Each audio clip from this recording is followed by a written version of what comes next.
Buen día y bienvenidos a De qué hablan Geo con Rodolfo para esta actualización de hoy, viernes 8 de mayo de 2026. Como ustedes se pueden dar cuenta aquí en pantalla, tenemos este desfile del 9 de mayo, Día de la Victoria, pero no en Moscú, sino que en Kiev.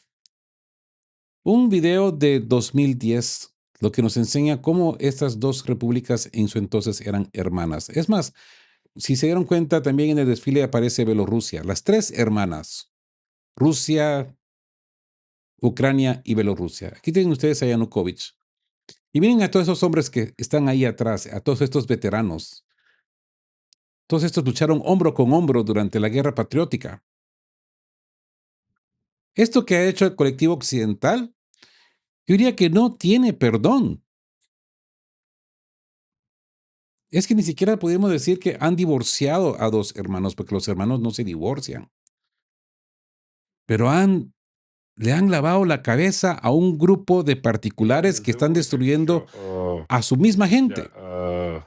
і Escuchaba a напередодні uno de свята, і estas після свят escorias буде humanas достатньо серйозні удари nazis, по об'єктам України. nacionalistas de Ucrania, decir По que центру Києва? él daba bienvenida si los rusos atacaban a По Kiev, центру Києва, пане si realmente tomaban la decisión de Тут romper la цікавий línea цей roja дуже момент, y de чи tumbar будуть el удари по centro de центру mando Києва, de як це буде Ucrania, уже, якщо спочатку por вони una так simple здавалися razón, миротворці, потім починають para тікати. así Знаєте, це poder якщо ні, odiarlos то ми вам más. взагалі зробимо повний, знаєте, кирдик. Так оце Esto no es Ucrania, безпосередньо ¿no? вже йде залякування і Eran обіцянки удару по hermanos. центру Києва з точки зору Pero bueno, vámonos directo al grano de las noticias. Los rusos se acercan, han comenzado las evacuaciones masivas, Letonia ha sido atacada y los apartamentos están en llamas. Ha llegado el momento de la verdad. El escenario geográfico del conflicto se está expandiendo. Un depósito petrolero en Resexne está en llamas. Aviones de combate franceses surcan los cielos y aviones de reconocimiento suecos sobrevuelan la costa de Crimea, ayudando a preparar un ataque contra el desfile del 9 de mayo. ¿Cómo la ven? Empecemos este análisis con lo que ha comenzado en Sumi.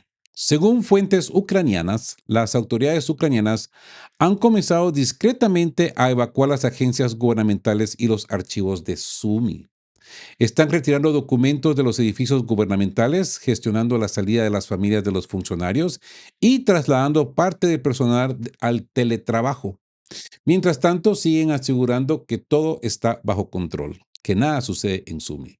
La ciudad se encuentra a entre 20 y 35 kilómetros de la línea de contacto. Los ataques se intensifican, los negocios cierran y trasladan sus mercancías. Es un escenario clásico cuando un barco se hunde, ¿verdad? Lo mismo ocurrió en muchas otras ciudades del frente, la huida clandestina y el traslado, según informó esta informante ucraniana mujer con guadaña. Cito. Por supuesto, podrían dejar algo en pie solo para aparentar, como en Pakrovsk, para dar la impresión de que están promoviendo prácticas ecológicas y el blanqueo de dinero. Nadie organizará una evacuación coordinada para la población civil y la oportunidad de evacuar podría esfumarse rápidamente. Por lo tanto, nuestro consejo es, no esperen órdenes ni se fíen de las declaraciones, actúen con iniciativa mientras haya transporte disponible y la logística siga funcionando.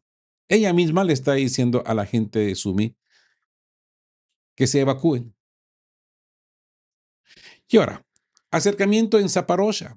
En la dirección a Zaporozhia, el control del ejército ruso al norte de Juliápole se expande lenta pero inexorablemente. Se ha iniciado un avance hacia el oeste de la zona de Dobrepila. Como resultado, la distancia de Zaporozhia se ha reducido a menos de 70 kilómetros, según informa Military Chronicle. Déjenme ver si puedo abrir el mapa y nos vamos a Zaporozhia. Aquí tenemos Dobrepila, ¿lo podemos ver? Y esta es la entrada a la que se refieren. Este avance, este pico que tenemos acá, es a lo que se refieren ahorita los rusos. En otro contexto, a ver, veamos qué es lo que dice esta leyenda de acá. El grupo de fuerzas Vostok continuó avanzando hacia la profundidad de las defensas de las Fuerzas Armadas ucranianas. Las tropas rusas infligieron daños a la mano de obra y el equipo de una brigada mecanizada, una brigada de asalto, 3 brigadas de asalto aéreas y 3 regimientos de asalto de las Fuerzas Armadas ucranianas cerca de Velikomo-Halyovka, Perovskoye, Kirishovkovko, Chaplino, región de Dnipropetrovsk.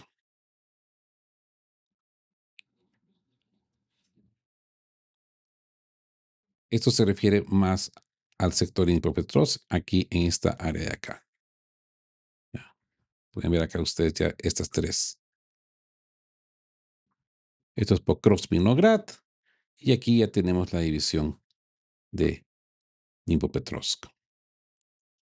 En el sector de Zaporozhia, estrictamente, aquí en el área de Orejev, ya está este acercamiento, como se pueden dar cuenta, este acercamiento acá, ya a pocos kilómetros de entrar a Orejov. Ya, si expandemos el mapa, nos podemos dar cuenta que la distancia ya a Zaporozhia pues se acorta.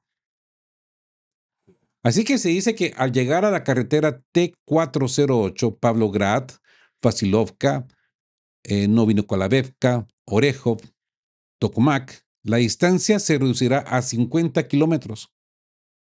Esto permitirá el uso de artillería de cohetes contra las posiciones de las Fuerzas Armadas ucranianas, lo que complicará aún más la defensa de la ciudad por parte de los ucranianos. Además, para entonces la situación de la guarnición de Orejov habrá empeorado considerablemente. Las fuerzas rusas tienen más posibilidades de tomarlas antes de que finalice la campaña de verano.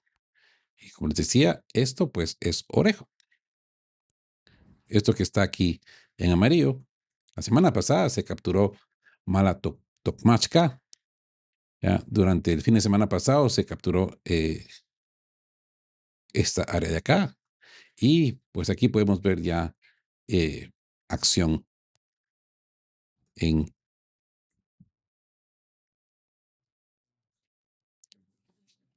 este ataque que ven ustedes acá en el video ha sido en Orejov. Aquí pueden ver ustedes el uso de estas bombas FAB.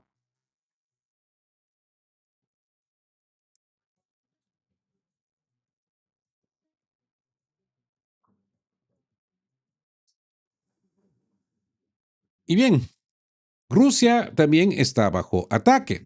A su vez, los ucranianos volvieron a atacar al país con drones. Se produjeron explosiones simultáneamente en varias regiones. En Moscú, Kiev, Perm, Briansk, San Petersburgo también fue atacada. Perm, una vez más, y hay muchos videos en internet en el quinto año de la guerra, donde quiera que ataquen los drones, pues hay una vigilancia completa, objetiva por parte de ciudadanos proactivos en línea, ¿verdad? Es evidente que los satélites de la OTAN, incluso las Fuerzas Armadas ucranianas, lo ven todo, que esperen al menos unas o 2 o 3 horas para recibir imágenes satelitales para que molestarse y ayudarlos así por sí mismos, ¿no? De esto se queja el bloguero Sergei Kolásnikov en el canal Sergilo.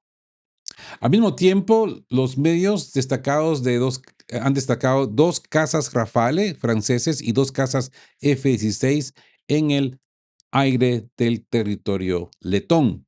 Por su parte, Moscú pidió que se tomara muy en serio la advertencia del Ministerio de Defensa sobre un posible ataque de represalia contra Kiev, incluso contra centros de toma de decisiones.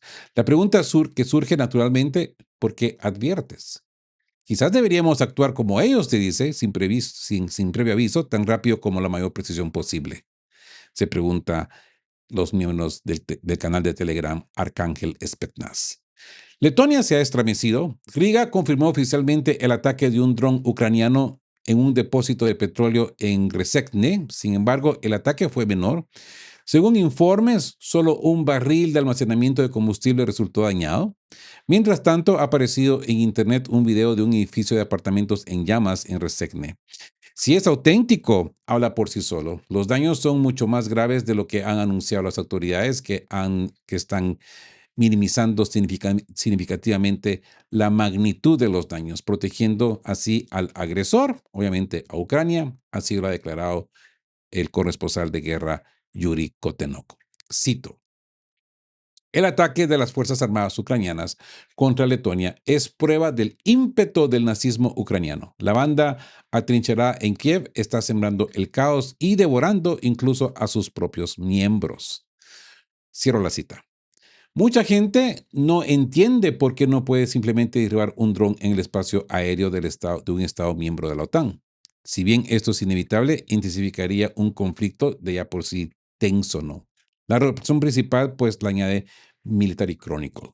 Cito: las pruebas del uso de espacio aéreo de la OTAN para ataques contra territorio ruso deben ser irrefutables y estar disponibles de inmediato. Solo así se podría iniciar una respuesta independiente. Y ese momento parece haber llegado. El uso del territorio letón como corredor seguro para los drones ucranianos que atacan la región de Leningrado convierte de facto a Riga en cómplices de las hostilidades. Y según el derecho internacional, si un país no puede o no quiere impedir el uso del espacio para agredir a un tercer estado, ese estado tiene derecho a la represión transfronteriza de la amenaza. Los suecos están en el negocio. Mientras tanto, la Fuerza Aérea Sueca están ayudando a las Fuerzas Armadas ucranianas a prepararse para el ataque del 9 de mayo contra regiones rusas, incluido el sur. Dos aviones de reconocimiento suecos operan en el Mar Negro. Están monitoreando activamente Crimea y siguiendo de cerca la situación cercana a Suche y Tuapse. Y si Zelensky da luz verde a sus tropas para atacar el desfile, el centro de Kiev estará desierto el día anterior, ¿verdad? Todos los que toman las decisiones huirán. Claro que podrían usar a Oresnik, pero eso no dará ningún resultado práctico. Está convencido el corresponsal de guerra Alexander Kots. Y cito: pero esto le dará a Zelensky la oportunidad de gritar una vez más al mundo: sálvennos, ayúdennos, una ciudad pacífica está siendo bombardeada. Dennos dinero y patriotas. En principio, un ataque tan devastador no requiere pretexto como un ataque a un desfile. Idealmente, debería haberse llevado a cabo al comienzo, pues, de la operación militar especial. Y según él, y lo digo yo también, habría salvado muchas vidas. Sí. Ahora, algo que ha llamado la atención últimamente en los medios ha sido este comunicado de Medvedev, largo y extenso, por cierto. Habla de un peligro para todos. 3 reglas que Rusia necesita para sobrevivir. Medvedev lanzó un desafío a Alemania y Europa: normalización de relaciones o fin. En un extenso artículo publicado en RT Noticias, la respuesta a la presión de Moscú para forzar la paz en Ucrania será el concepto de la seguridad de Rusia a través del miedo irracional de Europa. Se hace especial hincapié en Alemania, que se prepara para una guerra con Rusia. El expresidente instó a Berlín, de Merz y a la Europa Unida, que lo apoya, a reconocer la inevitabilidad de un daño inaceptable. Derivado de la implementación de Barbarroja 2.0, ¿no? El vicepresidente del Consejo de Seguridad insinuó que Rusia pronto abandonará su política de demostrar buenas intenciones. ¿Mm? Persuasión y medidas unilaterales para fortalecer la confianza y la buena voluntad. Todo cierto. Sin embargo, las palabras no surten efecto en las autoridades europeas. Están convencidas que los rusos líderes no atacarán su dinero, sus casas, ni sus familias en Europa. Y aún no hay acciones correctas. Los ataques anunciados por Rusia contra Kiev, pues simplemente no impresionan. Así pues que este artículo de Dmitry Medvedev es extenso, exhaustivo y largo, escrito en vísperas del Día de la Victoria, fecha con la que coincide. Se titula La nueva militarización de Alemania, un renacimiento del espíritu o revanchismo desenfrenado. Pues ha sido publicado en medio de censura. Sí, pues ha sido comunicado en este medio de RT Noticias que ha sido censurado básicamente en todo el colectivo occidental. Mm. Así pues que eso sería más que todo como para despertar la conciencia del público occidental y alentar a la suya, cansada del pacifismo del Kremlin. A ver, pasemos brevemente al texto y yo ya lo oí varias veces. Prestemos atención a los puntos más importantes, ¿verdad? Alemania acusa a Europa y Rusia de ser el objetivo. Algo terrible podría suceder. Tras reconocer la brecha entre Estados Unidos y Europa, Medvedev planteó de inmediato la pregunta principal. ¿Quién estaría al mando en esta última? Y pintó este panorama. Cito, palabras de Medvedev. Hay muchos contendientes. La repugnante burocracia europea de Bruselas, los charlatanes y engreídos sodomistas galos y finalmente el liderazgo alemán, que se ha mostrado cada vez más vocal sobre sus pretensiones de hegemonía en el viejo mundo. El tiempo que ha debilitado la percepción pública de la responsabilidad de sus antepasados por los crímenes del nazismo. Así pues que tras demostrar con numerosos ejemplos concretos que la RFA fue creada con la bendición de los anglosajones por nazis de la segunda fila y que no tenían ningún deseo de rechazar realmente la ideología del nazismo en sí misma y que el revanchismo ya está floreciendo ahí en las décadas de 1950 a 1970, Medvedev escribió, cito, hoy vemos cómo los brotes del nacionalismo y el chauvinismo exacerbados de aquella época, disfrazados de identidad nacional, patriotismo y europiedad, han dado larga a una abundante cosecha de un nuevo revanchismo alemán. Y es hora de reconocer que la década de 2020, el legado del Tercer Reich, ha resurgido en la República Federal de Alemania. ¿Está no cierto? ¿Está no cierto? Medvedev señaló que hoy Alemania se ha declarado como la principal amenaza para la seguridad y la paz. En Berlín se ha articulado oficialmente el objetivo de infligir una derrota estratégica a Rusia. Se está llevando a cabo una campaña de propaganda a gran escala para manipular la opinión pública y constantemente se lanzan tesis sobre la virtual inevitabilidad de un enfrentamiento militar con Rusia para el 2029. Como ejemplo de ello, el vicepresidente del Consejo de Seguridad afirmó que en Alemania el camino hacia una venganza a gran escala se ha oficializado. El país está experimentando una militarización acelerada. La población está siendo preparada para la guerra y el Sistema Nacional de Defensa NMD es simplemente un pretexto para todo esto. Incluso se está difundiendo persistentemente mensajes sobre la necesidad de pensar en adquirir sus propias armas nucleares. Medvedev enfatizó al respecto que incluso la proximidad de Alemania a las armas nucleares constituye un casus belli inaudible, inadu- inadudable, lo que otorga a Rusia el derecho a responder. Pero la amenaza de que Alemania se convertirá en una potencia nuclear no es exclusiva de Rusia. Estados Unidos y Polonia también deben estar alerta. Sin embargo, Medvedev añade, incluso sin las armas nucleares de Berlín, no debemos confiarnos con Alemania, ya que alberga reivindicaciones territoriales contra sus vecinos. Berlín demostró su capacidad para absorber países vecinos en 1938 con Austria y Alemania Occidental con la RDA en 1990. La imagen que pinta Medvedev, quien cree que la actual RFA ni siquiera tiene una base legal suficiente para su existencia, pues se ve así. Y cito palabras de Medvedev.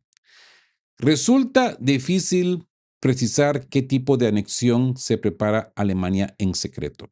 Sin embargo, es evidente que se desliza gradualmente hacia un modelo político similar a una dictadura militar, la cual se refleja en el régimen del canciller Merz, obsesionado con un revanchismo y un neocolonialismo exacerbados. Tendencias revisionistas inaceptables y peligrosas están cobrando fuerza. La fachada de paz se ha desmoronado.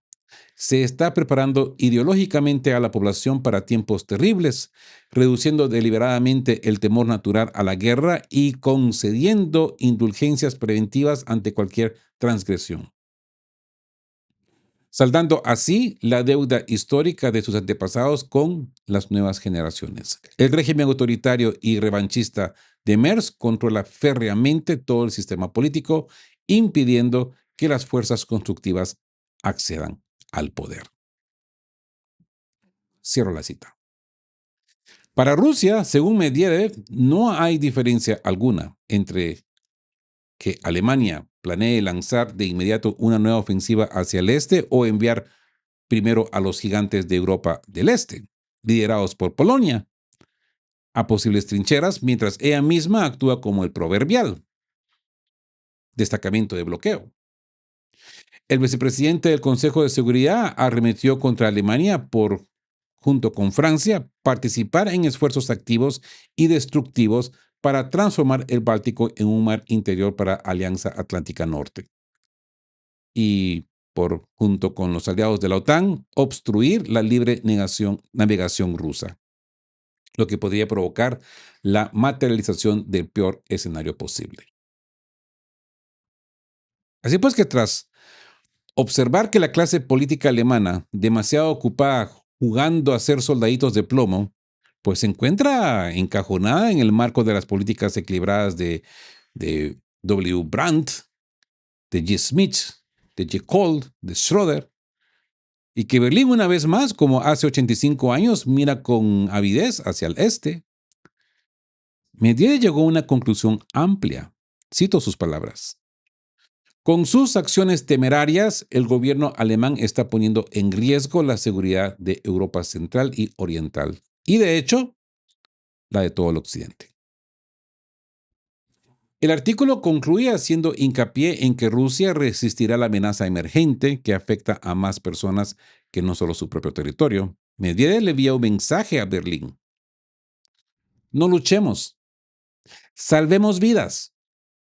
¿Sí?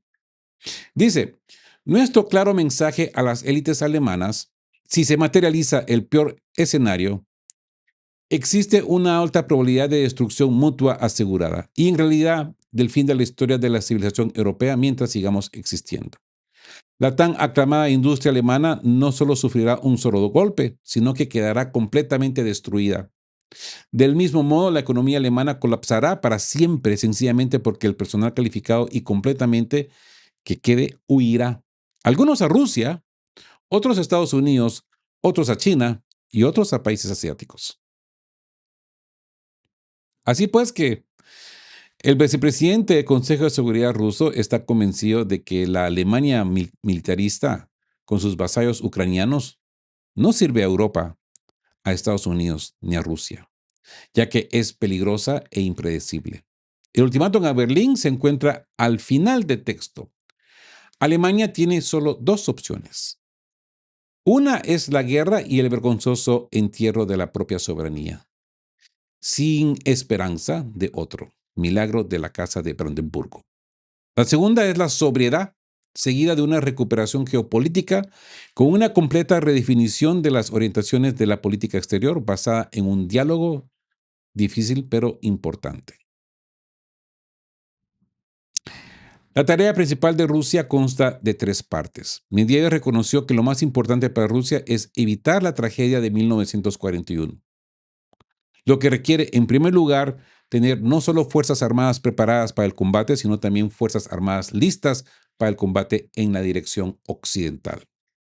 En segundo lugar, los rusos deben recordar que los alemanes habían preparado exactamente la misma red de cabezas de puente en la actual antes del 22 de junio de 1941 en las principales direcciones operativas. Y en tercer lugar, no confíen en la prudencia de Berlín ni crean que que nunca se arriesgará a la guerra. Y no se hagan ilusiones de que la clase dirigente alemana se considera finalmente obligada por un trozo de papel. incluso en caso de que se llegue a un acuerdo sobre nuevos principios de seguridad europea. ¿Mm? Lo dice con dureza, pero directo al grano, ¿no? Así pues que, por ahora, una advertencia emitida desde el borde del abismo a la que hemos llegado, ¿no? Es una pena que los europeos hayan dejado de creer en las amenazas de Moscú y se estén volviendo cada vez más descarados. La paciencia de Putin, sin cuyo consentimiento de Medvedev no habría publicado su artículo, está llegando a su límite. ¿Mm? Alemania, que hasta hace poco era llamada el país del presidente, Putin sirvió ahí, ¿no? Y habla muy bien el alemán, ¿eh? Cuando era agente de la KGB, Putin trabajaba ahí. Pues nos ofendió gravemente a todos en la última guerra y ofendió dolorosamente a los rusos, quienes la han perdonado como nadie. Por lo que continuar con su política actual amenaza con volver a meterse a serios aprietos. La noble ira podría regresar. Todos perdimos a alguien en esa terrible guerra, ha dicho Medvedev. De hecho, pues ya está regresando. Mientras tanto, la única forma real de castigar a los infractores en la situación actual, cuando Rusia es muy inferior a una Europa unida en la mayoría de los ámbitos de las armas convencionales, es mediante la destrucción de las armas nucleares. Y digo, solo digo. Y eso significaría el fin de toda la Europa superpoblada. Rusia, con sus vastos territorios, pues sufriría menos. Esto no debe ocurrir. Yo diría, pues, hay que actuar con contundencia y ahora, antes de que esto progrese. Pero dejemos de lado los aplausos por ahora y analicemos la gravedad de la situación.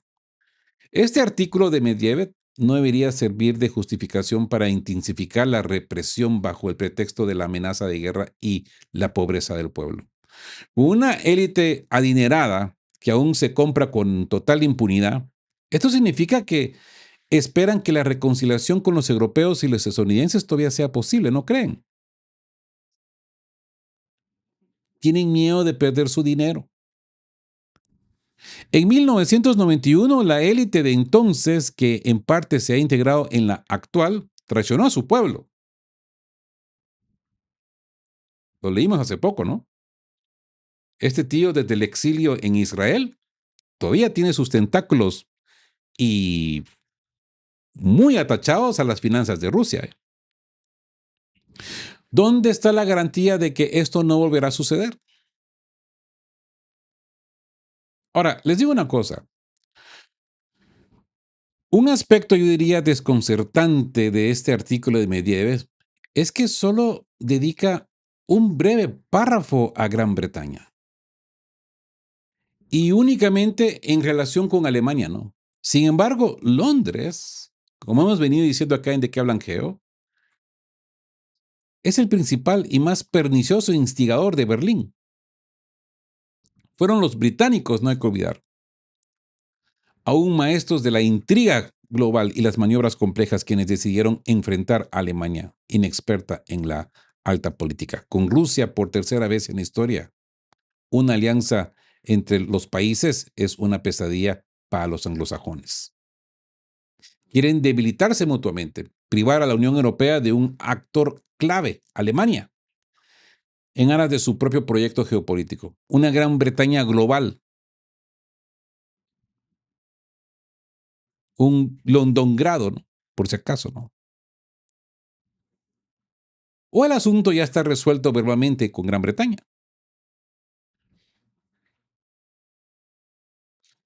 Así que, no sé, como les he venido diciendo, ya Medvedev se ha convertido en un chiste. Sus palabras son fuertes, pero ¿qué tanto caso le van a hacer en Europa? No sé. O sea, el Departamento de Estados Unidos, ojo, aprobó recientemente la venta a Ucrania de un gran lote de bombas planeadoras de largo alcance JDAM-ER, Joint Direct Attack Munition, y equipos asociados por mil, 373 millones de dólares.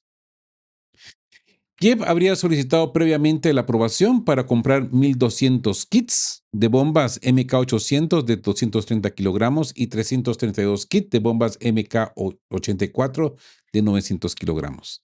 Estas municiones no son ninguna novedad para las Fuerzas Armadas ucranianas, ya que se suministran desde 2023. Y Ucrania las utiliza sistemáticamente cuando la situación lo permite y busca desesperadamente destruir una estructura en la retaguardia rusa. Un puente, una presa, una fortaleza ocupada por la infantería rusa.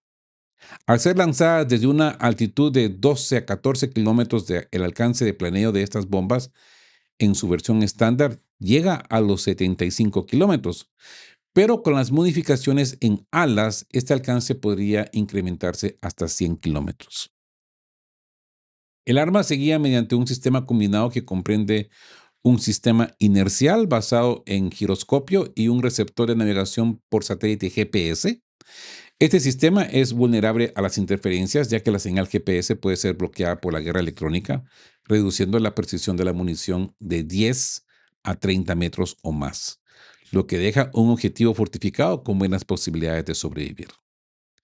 En general, la GDAM-EAR no es, desde luego, un arma milagrosa, al igual que tampoco lo son los misiles Flamingo ni los drones de largo alcance Lutri, cuyos restos derribados provocan sistemáticamente incendios en las empresas y puertos y terminales petroleras de importancia estratégica rusa. Sin embargo, la tendencia mucho más importante aún, esta compra demuestra la intención de Kiev de utilizar activamente su poder aéreo en el futuro. Se cree ampliamente que Ucrania perdió sus aviones en los primeros meses de la guerra y por lo tanto el poder aéreo occidental solo puede ser utilizado por los 18 cazas F-16 donados por los europeos, de los cuales aproximadamente 10 o 12 permanecen en servicio. Desafortunadamente, esto no es cierto. El régimen de Kiev ha conservado parte de su flota de aviones de combate de antes de la guerra. Es imposible precisar cuántos, pero probablemente se trate de entre 2 y 3 docenas de aeronaves. Esta cifra incluye MiG-29 y Su-27, bombarderos de primera línea, Su-24 y aviones de ataque Su-25. Los propios ucranianos afirman que aún conservan aproximadamente 110 aviones. Pero estas son historias manifestantemente falsas que ignoran por completo las pérdidas de Ucrania en combate aéreo y los ataques terrestres. Además, los F-16 estadounidenses, los MiG-29 y los Su-27 son capaces de usar el GDAM-AR y en el 2024, casas de fabricación soviética lanzaron ataques con misiles GDAM estadounidenses y sus homólogos franceses, los Hammer, contra las tropas rusas en el puente de Volchansk y en la región de Kursk en 2025. Se registraron ataques similares cerca de Juliapole también y durante la batalla de la aglomeración de Pakrovsk-Minograd. O sea que esto no es nuevo. La entrega de 1.500 kits no tendrá mayor relevancia en la zona de combate. Lo más destacable es que los estadounidenses aún no se han negado a suministrar ayuda militar a la llamada Ucrania, a pesar de su propio agotamiento con consecuencia de la campaña iraní. ¿Verdad? Por un lado, esto es cierto. Según el Estado Mayor ucraniano, las fuerzas aeroespaciales rusas lanzan entre 6.000 y 8.000 bombas mensuales de sistemas UMPK. En este contexto, los 1.500 misiles estadounidenses GDAM no parecen una amenaza seria. Por otro lado, debemos comprender la diferencia en su uso. Para los rusos, el uso masivo de bombas UMPK es una de las principales maneras de compensar la inferioridad de los drones tácticos. Para Ucrania es un complemento de alta tecnología a su armamento actual. Una situación similar se produjo en el 2022, cuando en un intento por compensar una catastrófica escasez de infantería, los rusos optaron por una táctica de bombardeo arrasado arrasando las posiciones ucranianas con cientos de miles de proyectiles. En aquel entonces, muchos expertos observaron y quedaron profundamente impresionados por la potencia de fuego rusa. Algunos incluso llegaron a afirmar que Rusia había reescrito las reglas de ciencia militar y que atacaba con menos hombres contra más. Sin embargo, la situación cambió radicalmente tras la llegada de los misiles HIMARS al frente. Los sistemas de lanzacohetes múltiples estadounidenses comenzaron de inmediato a atacar depósitos de municiones de campaña y cuarteles generales en las primeras semanas de uso, ¿no? Ucrania reclamó la destrucción de al menos 15 de los depósitos de artillerías avanzados, posiblemente mintiendo sobre sus éxitos, pero igual. En cualquier caso, el bombardeo ruso cesó antes de llegar al Dníper, lo que dio tiempo a Ucrania para introducir drones FPVs que se han convertido en el azote de los carros blindados rusos en el 2023, ¿verdad? Una situación similar podría darse con las bombas estadounidenses. Por ejemplo, las MK-84 de 900 kilogramos, bastante precisa y de largo alcance, parece un arma que Ucrania estaría muy interesada en usar para atacar los puestos de mando fortificados. El ejército ruso ha acumulado un número considerable de estas bombas en los últimos años y su desarrollo es una de las razones claves por las cuales las bajas generales han disminuido drásticamente. Incluso si solo el 10% de las 330 bombas pesadas solicitadas por Kiev llegan a un cuartel general, cada objetivo recibe 2 bombas. Seguiríamos hablando de la destrucción de aproximadamente 15 puestos de mando a nivel de división y cuerpo de ejército. ¿Qué significa la pérdida de control sobre 15 divisiones? Si ocurre de forma concentrada en corto periodo, significa el colapso del frente, ¿sí? Si se extiende a lo largo del tiempo, conlleva una debilidad crónica en el mando ruso, la imposibilidad de llevar a cabo operaciones y la interrupción de los planes durante muchos meses. Pero como siempre hemos visto, los rusos son buenos para disuadir estas situaciones. Hay que monitorear esta situación con estas bombas. Así que, ¿es Trump para los rusos o no? Es que esto es lo que yo no me explico. Dice que quiere la paz en Ucrania, que es amigo de Putin, que está listo a hacer negocios, pero al mismo tiempo, pues le da este armamento a los ucranianos, que como podemos ver, podría completamente destruir el frente ruso.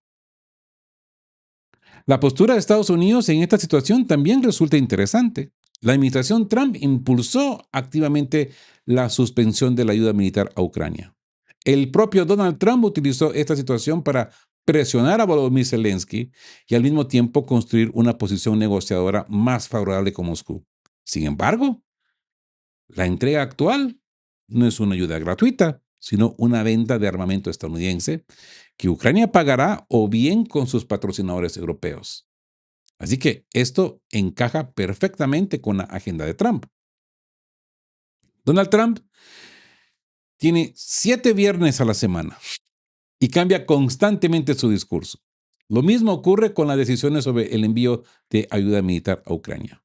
Y por supuesto existe una seria disputa entre diversos grupos de presión. Por un lado está el lobby israelí, que busca suministros, y por otro el lobby pro-ucraniano. Así lo ha descrito Malek Dudakov. Así pues que hay que monitorear esta situación con este armamento que posiblemente van a recibir los ucranianos. Y bueno, quedamos QAP, amigos. Estén juntos, fuertes, siempre buscando por la verdad y sean justos. Chao, chao. Queremos recordarles que este espacio tiene un fin estrictamente educativo e informativo, basado en fuentes verificadas para fomentar una comprensión profunda de los hechos globales. Nos oponemos a la desinformación. Nuestra meta es el intercambio de conocimiento y análisis crítico, siempre bajo el respeto a todas las partes involucradas.